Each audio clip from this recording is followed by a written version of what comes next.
Sedangkan pada belahan Assalamualaikum warahmatullahi wabarakatuh. Perkenalkan, nama saya Elva Nurul Husna, NIM 230601800035. Di sini saya akan menjelaskan tentang materi macam-macam angin. Mari kita mulai ya. Yang pertama yaitu ada pengertian angin. Angin adalah pergerakan udara dari daerah yang memiliki tekanan yang tinggi ke daerah yang memiliki tekanan yang lebih rendah. Pembentukan arah angin ini dapat terjadi karena adanya perbedaan tekanan udara di dua tempat yang berbeda. Terjadinya angin dipengaruhi oleh rotasi bumi dan juga bersamaan dengan proses pemanasan suatu wilayah oleh matahari. Yang selanjutnya yaitu ada macam-macam angin. Yang pertama itu ada angin muson, yang kedua ada angin lokal, yang ketiga ada angin fon, dan yang keempat ada angin antisiklon. Yang pertama yaitu angin muson. Angin muson adalah angin yang memiliki hembusan secara periodik, yakni minimal 3 bulan dalam satu periode, dan pada setiap periode itu memiliki pola yang berlawanan atau berganti arah secara berlawanan di setiap setengah tahunnya. Angin muson ini dibagi menjadi dua, yaitu ada angin muson barat atau angin musim barat dan angin muson timur atau angin musim timur. Dapat dilihat pada gambar ini adalah merupakan gambar angin muson barat, di mana pada angin muson barat ini angin memiliki arah hembusan itu dari benua Asia menuju ke benua Australia. Angin muson barat ini biasa terjadi pada bulan Desember, Januari, dan juga Februari.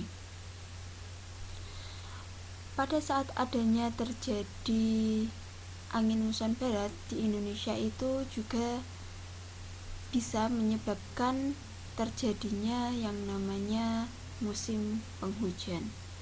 Dan pada angin muson timur atau angin musim timur itu yaitu arah hembusan anginnya itu berasal dari benua Australia menuju ke benua Asia.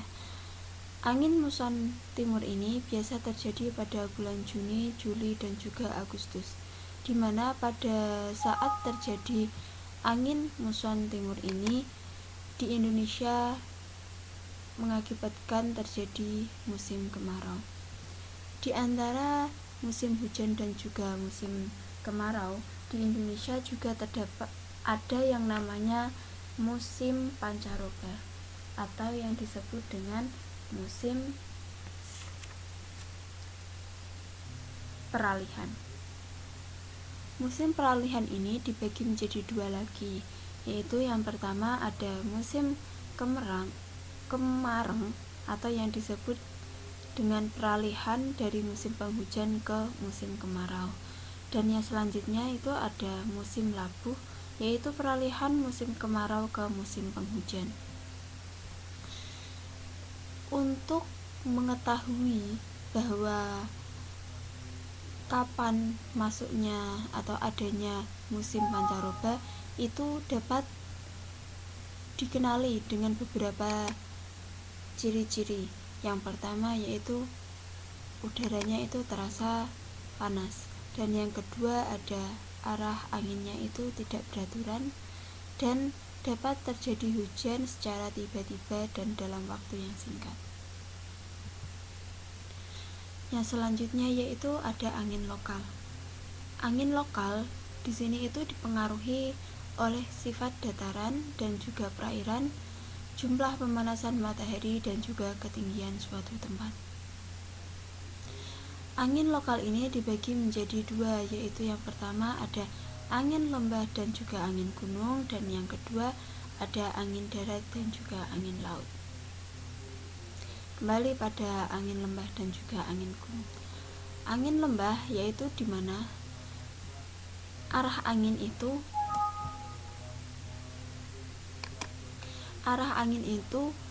berasal dari lembah dan menuju ke puncak gunung. Angin lembah ini biasa terjadi pada siang hari, dan pada malam hari akan terjadi yang namanya itu angin gunung, di mana angin dari pucuk gunung ini itu turun menuju ke arah lembah. Selanjutnya ada angin darat dan juga angin laut. Angin darat atau land breeze yaitu angin yang memiliki arah tiupan dari daratan menuju ke lautan. Pada saat angin darat ini itu biasanya dimanfaatkan oleh para nelayan untuk pergi melaut ke tengah laut untuk mencari ikan. Angin darat ini biasa terjadi pada malam hari sekitar pukul 20 sampai dengan 6 pagi. Dan yang selanjutnya ada angin laut atau sea breeze, yaitu angin yang memiliki arah tiup dari lautan menuju ke daratan. Pada saat adanya angin laut ini juga dimanfaatkan oleh para nelayan untuk kembali pulang ke rumah setelah mencari ikan. Angin laut ini biasa terjadi pada siang hari sekitar pukul 9 sampai dengan pukul 4 sore. Yang selanjutnya ada angin fohn. Angin fohn adalah kelanjutan dari proses terjadinya hujan orografis, di mana hujan orografis itu dapat terjadi karena di salah satu lereng tersebut itu mengalami hujan, dan angin fohn tersebut dapat disebabkan oleh adanya gesekan massa udara yang naik pada pegunungan yang memiliki tinggi lebih dari 200 meter dan pada satu sisinya itu mengalami hujan.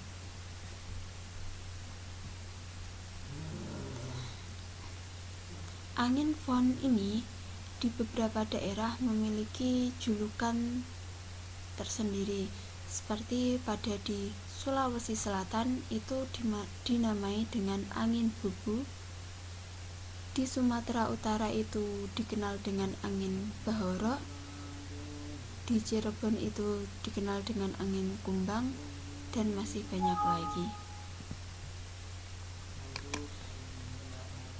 Angin fohn ini memiliki sifat yang panas dan kering, sehingga bisa merusak dan menimbulkan korban. Contohnya seperti ketika tumbuhan itu terkena angin fohn ini, maka tumbuhan tersebut bisa mati. Dan jika manusia yang terkena angin fohn ini, maka daya tahan tubuh manusia tersebut akan menurun, sehingga manusia tersebut dapat mudah terserang penyakit. Jadi angin fohn ini itu cukup berbahaya untuk makhluk hidup di sekitarnya. Dan yang terakhir yaitu ada angin siklon dan angin antisiklon. Angin siklon yaitu angin yang memiliki arah hembus itu menuju ke daerah yang memiliki tekanan udara yang lebih rendah atau minimum. Dapat dilihat pada gambar di sini, angin siklon pada belahan bumi utara itu arahnya itu berlawanan dengan arah jarum jam. Sedangkan pada belahan bumi selatan, angin siklon ini memiliki arah yang sama atau searah dengan arah jarum jam. Berbeda dengan angin antisiklon. Angin antisiklon ini yaitu angin yang berhembus meninggalkan daerah yang memiliki tekanan lebih tinggi. Pada gambar ini dapat dijelaskan bahwa angin antisiklon pada belahan bumi utara itu memiliki arah hembusan searah dengan arah jarum. Sedangkan pada belahan bumi selatan dapat dilihat bahwa angin antisiklon ini memiliki arah hembusan yang berlawanan dengan arah jarum jam. Jadi dapat dipahami ya, ketika ada angin siklon itu angin yang berhembus menuju ke daerah yang memiliki tekanan udara yang minimum atau rendah. Sedangkan pada angin antisiklon itu angin yang berhembus meninggalkan daerah yang memiliki tekanan udara lebih tinggi atau maksimum.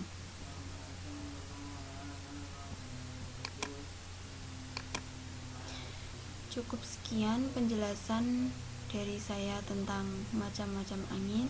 Semoga penjelasannya dapat bermanfaat bagi kita semua.